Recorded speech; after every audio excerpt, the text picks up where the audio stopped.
Je suis photographe spécialisé dans la nature et l'environnement.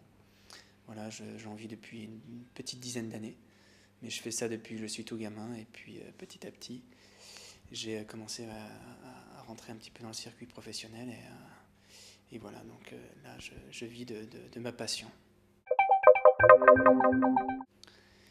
Alors j'ai eu cette grande chance d'être choisi par Nikon Corp pour faire un test de ce nouveau boîtier professionnel. Donc c'est vrai que habituellement, j'ai pas l'habitude de répondre à des commandes. Je suis un peu un photographe qui a souvi des rêves et puis qui n'a pas besoin d'avoir de commandes très précises parce que j'ai le sentiment de me sentir libre. Mais cependant, avec Nikon, j'ai une relation un peu particulière. Ils me suivent depuis un moment avec Nikon France.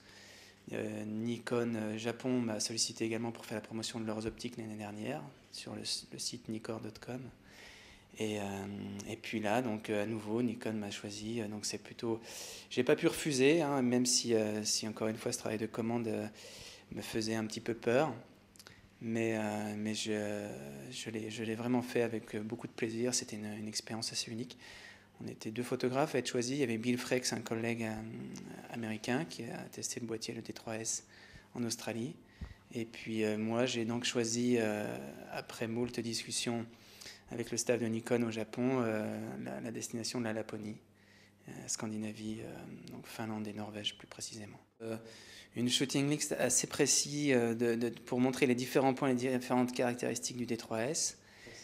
Et à savoir donc bien évidemment montrer la haute sensibilité de ce nouveau boîtier, monter la capacité du buffer qui est beaucoup plus importante, un autofocus qui est plus nerveux, et puis plein d'autres petits détails hein, qui font quand même pas mal de différence sur le terrain. Le delighting, un nouveau format qui est apparu aussi, un format entre le DX et le plein format.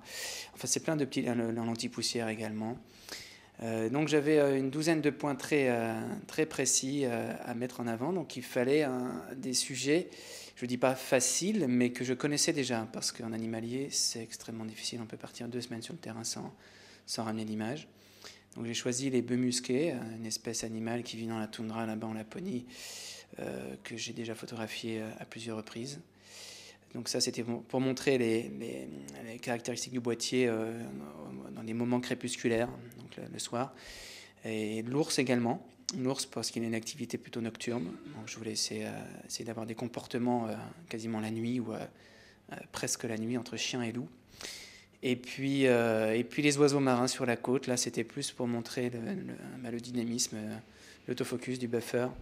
Et puis de cette rafale qui nous permet voilà, d'allonger 40 images en RAW plus JPEG sans interruption, en 10 images secondes. Voilà. Donc c'était une superbe expérience avec un gros défi pour moi, avec pas mal de stress.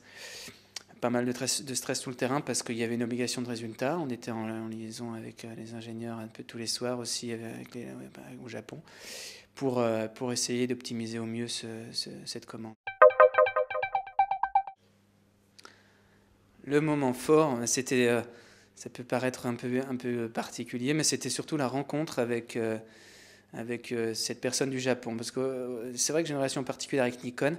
Il y a un côté business commercial, il y a un côté échange de services, c'est clair. Mais il y a un côté humain qui est là, vraiment, et qui est sincère. Et avec cette personne qui m'a suivi, qui m'a amené ce nouveau boîtier au mois de juillet, là, à Trondheim, on avait rendez-vous avec Soichi Hayashi. Là, il y a eu une relation humaine très forte qui s'est mise en place. Et je dirais que c'est un peu ça le clou du voyage. Ça peut vous paraître un peu particulier, mais voilà. Après, dans les rencontres animalières, oui, il y a eu des moments forts avec certains ours qui sont venus tout proches. Et puis bien évidemment, c'était pour moi, c'était quand même une chouette opportunité de pouvoir tester ce boîtier avec cette haute sensibilité qui est tout simplement hallucinante. On arrive vraiment à faire des photos presque quasiment en pleine nuit. Donc, je ne sais pas quand est-ce que va dormir le photographe, mais...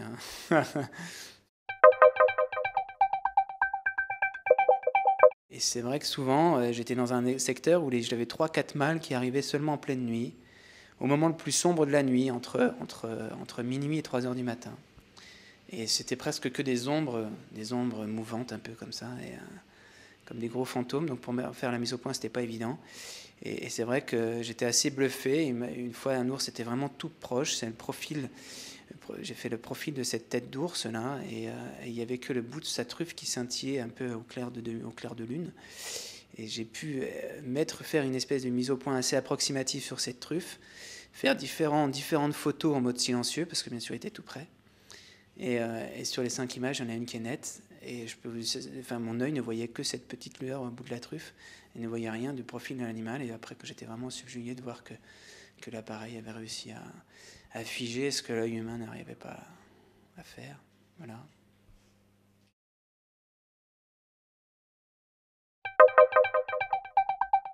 Bah, ce boîtier, c'est vrai que déjà avec le D3, on avait fait un énorme saut. C'était un succès phénoménal parce qu'on arrivait quand même à faire des images en 6400 ISO qui étaient tout à fait exploitables, mais bien mieux que ça. Et là, on passe encore un cran, mais un bon cran au-dessus. On arrive vraiment à 12 800 ISO, à voir ce qu'on arrivait à obtenir en 6004 auparavant et même plus.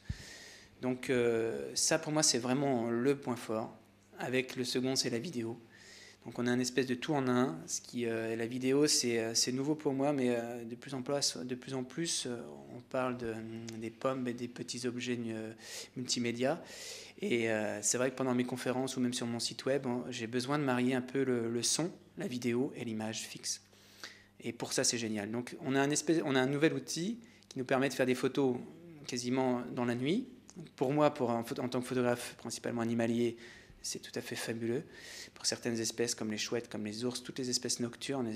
Et puis en plus, cette vidéo qui fait un petit plus et qui me permet de ne pas ramener encore un autre matériel à côté. Et ça peut être très bien en même temps pour le côté making-of ou même pour l'animalier.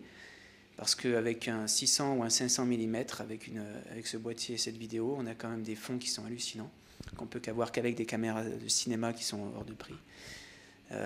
Donc je dirais que c'est ces 2 points forts. Et puis après, plein de petits détails qui font aussi beaucoup de différence, avec l'anti-poussière bien évidemment, parce que je travaille dans des conditions un petit peu difficiles, avec le mode silencieux, avec la possibilité au niveau de la F dynamique de pouvoir le maîtriser avec la touche fonction, ce qui me permet de changer de mode d'AF dynamique en gardant l'œil dans le viseur. Ça, c'est aussi, ça semble un détail, mais pour des espèces qui vont très vite ou des espèces en mouvement, c'est parfait, c'est génial. Voilà, donc là, je suis impatient de l'avoir à nouveau, ce nouveau boîtier, pour continuer mes reportages. Je pense que c'est bien évidemment des photographes de terrain. C'est pour ceux qui sont sur le terrain, on n'a pas besoin d'un 24 millions de pixels ou d'un 18 millions. 12, c'est largement suffisant pour l'instant pour l'utilité que j'en fais de mes images, pour être double page dans les livres. Et puis donc du coup un boîtier qui est assez réactif, on ne perd pas trop de temps à télécharger les images, et puis qui nous permet de filmer à des conditions extrêmes, extrêmement robustes. Donc je pense que c'est plus destiné à des photographes de terrain, comme des photographes de guerre, comme des photographes animaliers, des photographes de sport bien évidemment.